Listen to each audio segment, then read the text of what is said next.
you all right? Thank you. Good luck for Saturday, by the way.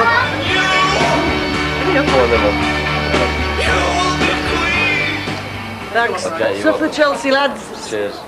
Brian, this is a week usually full of joy, or at least expectation about the cup final, but of course for you it's been tinged with the regret of going down. How have you coped with the last few days?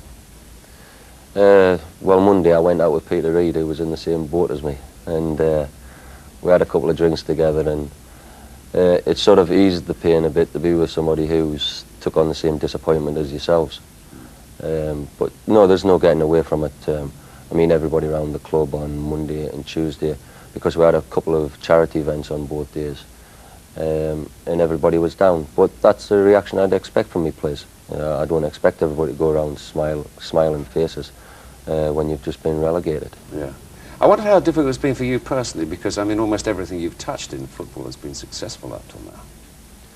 Yeah, well, I mean, I look at it where, as a player, everything went quite rosy, apart from maybe, as you could say, the disappointments of a few injuries where I missed out on World Cups. But you're going to have ups and downs in football, and especially if you've been in the game for, you know, a lot of years. And, you know, as far as I'm concerned, I've been in the game more or less 25 years now. And this is the first time I've had a real disappointment as far as results are concerned. So throughout your career, you're gonna have a couple of bad times, and I'll put this down to one of my bad times. If you could turn the clock back for the season, let's ignore the 3 points issue.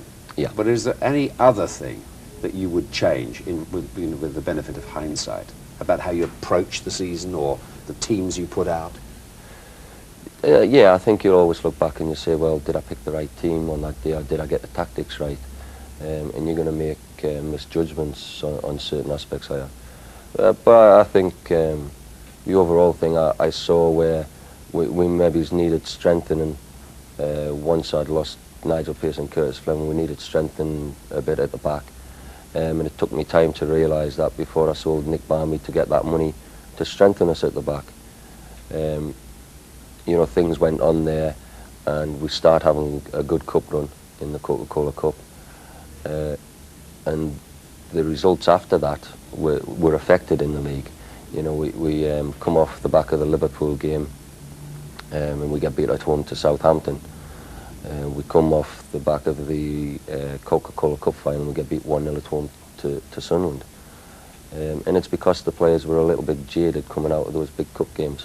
Tell me about the spirit in the squad between the big signings you brought in from overseas and the local lads, so to speak. I mean, has there been a good blend, or has there been sort of a them and us kind of compartmentalisation during the season? Well, everybody will believe what they want to believe, and I think there's been a lot of rubbish wrote in the media about the problems. I mean, we have had a few problems early on, but you know, they were resolved, and people kept harping on about them.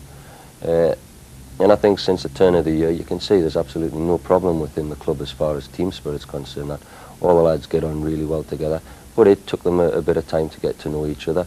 Because everybody says the big names are going. They're off. Well, they know more than me then, because I'll be sitting down with not just my foreign players, but with all of the lads in the first team squad, and I'll be getting their thoughts and their ideas of how they see next season. And it's like I said, I mean, I don't think the club are going to give up the fight as far as the 3 points is concerned. They're looking into that. We don't know whether we're going to be in the European Cup Winners' Cup. So, you know, there could be a lot for us to play for next season. There again, there might not be. And I've got to get players' thoughts on that before I start making decisions, which will be for the benefit of Middlesbrough Football Club. Well, can you say here and now, though, that you would expect, say, Juninho to stay, or Ravanelli to stay? Would you expect them to stay? It's like I said, it's still hypothetical, those questions, because I haven't sat down with the players and got their thoughts. I mean, they might be totally different on Sunday to what their thoughts are at the moment. Because if we're in the Cup Winners' Cup and they've just won an FA Cup, they're going to be sort of elated about winning the FA Cup, and their opinions might change completely. Where at the moment they're on a bit of a down because we've been relegated. And then if you get beat in the cup final on Saturday, then you are going to get a downside, and I need to know then what sort of reaction I'm going to get from not just the Ravanellis and the Juninhos, but all the British lads as well. Do you think the team will be in the right frame of mind, whoever the 11 are, will be in the right frame of mind to take on what seems to be a very positive Chelsea team at the moment, a side that's on the up, and beat them? Yes, well, it's like I'm saying, since the turn of the year we've played the Liverpools, we've played the Man Uniteds, and apart from after these tough cup games that we've had, we haven't been beaten by any of them. Yeah, but you hadn't gone down at that stage. Now you're just coming off having been relegated. No, I think, like I said earlier, you know, the players seem this morning to be that little bit more buoyant, and what they're not doing, they're not looking behind them, they're looking forward and being positive about the FA Cup final. How do you go about beating Chelsea, this Chelsea team? Well, What do you have to do to beat them? well, they've got some top players, where I still look at it and I say we've got some top players. You know, sometimes it's the bit of luck on the day, which wins you an FA Cup final. And I just hope that we have that bit of luck, because I don't think there's too much between the teams, even though we've been relegated. And if you win, it'll ease the pain. It'll ease it slightly.